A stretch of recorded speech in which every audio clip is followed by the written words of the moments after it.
अस्सलामुअलैकुम मेरे प्यारे दोस्तों, उम्मीद करता हूँ आप सब खैरियत से होंगे। मेरा नाम मोहसिन अली है।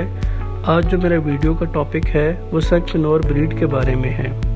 आप में से बहुत से लोगों ने सन कनौर पैराकीट्स को पाला हुआ है या पालने के बारे में सोच रहे हैं। तो आज हम सन कनौर पैराकीट की ब्रीड के बारे में सारी तफसीलात आपको देंगे कि कहाँ से इसका ओरिजिन हुआ है, इसका इंसानों के साथ बिहेवियर कैसा है और इसको कितनी स्पेस रिक्वायरमेंट की ज़रूरत होती है, क्या हम इसको डाइट में दे सकते हैं और कौन कौन सी ऐसी बीमारियां हैं जो सन कनौर पैराकीट्स में हो सकती हैं। आप इस वीडियो को शुरू से लेकर आखिर तक सारा देखें ताकि सन कनौर के बारे में आपके जहन में कोई गलतफहमी है या डिसइंफॉर्मेशन है तो वो इंशाल्लाह ठीक हो सके।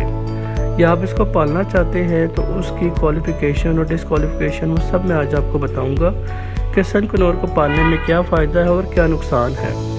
इस वीडियो को देखकर आपको अंदाज़ा हो जाएगा कि आपने सन कनौर पैराकीट्स को पालना है या नहीं। सन कनौर जो हैं वो पैराकीट फैमिली के बहुत कलरफुल ब्रीड है, बहुत ही इंटेलिजेंट एंड फ्रेंडली होता है। सबसे पहले बात करते हैं उनके कलर्स के बारे में। सन कनौर के कलर बहुत ब्राइट एंड अट्रैक्टिव होते हैं। उसका मैक्सिमम साइज़ 12 इंचेस तक होता है। उसका लाइफ स्पैन 25 से 30 साल के करीब होता है। सन कनौर पैराकीट बहुत ज़्यादा इंटेलिजेंट होते हैं। उनमें प्लेफुल ट्रिक्स एक्टिविटीज़ बहुत ज़्यादा होती हैं, यानी बहुत ही एनर्जेटिक बर्ड होते हैं। जब आप उसको घर में पालते हैं तो ये एक छोटे बच्चे से भी ज़्यादा घर में माहौल पैदा कर देता है। सन कनौर इतना प्लेफुल होता है कि अगर आप सारा दिन भी उसके साथ खेलते रहें तब भी ये थकता नहीं है।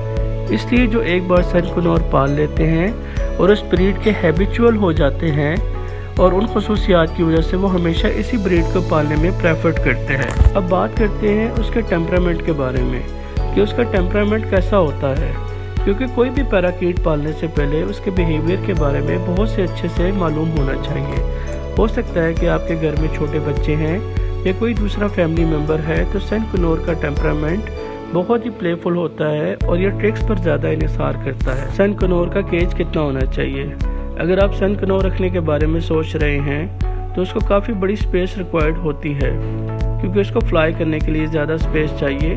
दूसरा, जिन केजेस में आप इन्हें रख रहे हैं उसमें ज़्यादा परचेस यानी वुडन स्टिक्स ज़्यादा होनी चाहिए, क्योंकि एक जगह से दूसरी जगह उड़कर बैठने को ये बहुत ज़्यादा पसंद करते हैं। और परचेस का साइज़ भी डिफरेंट होना चाहिए। एक बहुत अहम बात, अगर आप सन कनौर पालने का सोच रहे हैं तो आपके पास टाइम का होना बहुत ज़रूरी है। यानी दिन में 1 से 2 घंटे अगर आप उसके साथ नहीं खेलेंगे तो ये एग्रेसिव भी हो सकते हैं। सन कनौर एक बहुत ही अच्छा पेट है। जब आप उसको ट्रेन करेंगे तो आपको अंदाज़ा होगा ये कितना इंटेलिजेंट है कि हर चीज़ को बहुत जल्दी और अच्छे से सीख सकता है।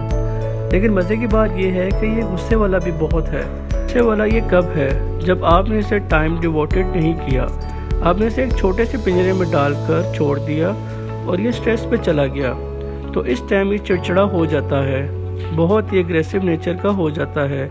ऐसी कंडीशन में ये काटना शुरू कर देता है।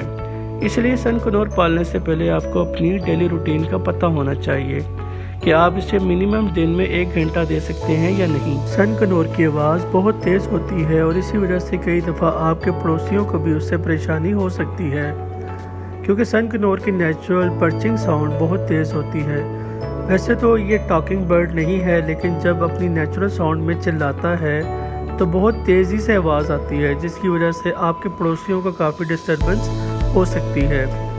इसलिए अगर आप फ्लैट वगैरह में रहते हैं तो आपको इसे पालने से पहले सोचना चाहिए कि कहीं दूसरों को तो इसकी वजह से परेशानी नहीं होगी। अगर आप इसे किसी फार्म हाउस में या ओपन आपका हाउस है या इंडिपेंडेंट हाउस है तो फिर आप इसे पालने के बारे में सोच सकते हैं। सन कनौर बिल्कुल भी शाय नेचर के नहीं होते हैं, यानी इंसानों से बिल्कुल भी नहीं डरते, बहुत ही निडर होते हैं। इसी वजह से इन्हें वॉच डॉग्स भी कहा जा सकता है।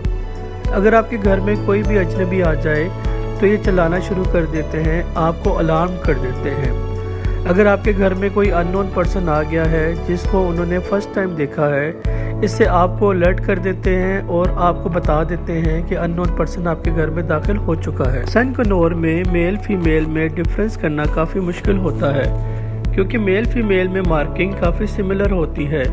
اس لیے ہمیشہ DNA کے ذریعے ہی ہم سن کنور کے میل فیمیل کی آئیڈینٹیفیکیشن کر سکتے ہیں۔ سن کنور کو نہانا بہت اچھا لگتا ہے۔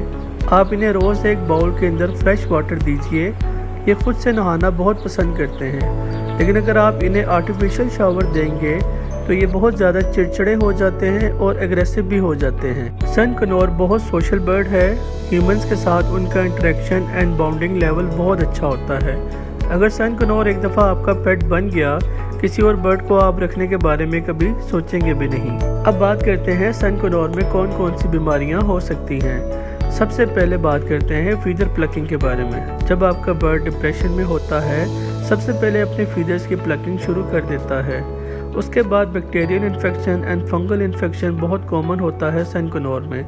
جب آپ اپنے برڈ کے پنجرے کی صاف صفائی ٹھیک سے نہیں رکھیں گے تو اس کے fungal infection and bacterial infection کے چانسز کافی زیادہ ہو جاتے ہیں۔ دوسرا، اس کے بیکس میں ڈیفارمیٹیز کافی دیکھنے کو ملتی ہیں، یعنی ان کی چونچ ٹیڑھی میڑھی ہو جاتی ہے۔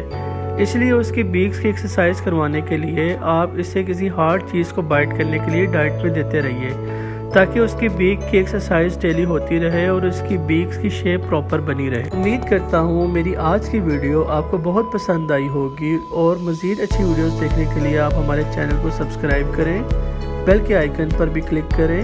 اللہ پاک آپ کو اپنی حفظ و امان میں رکھے۔ اللہ حافظ۔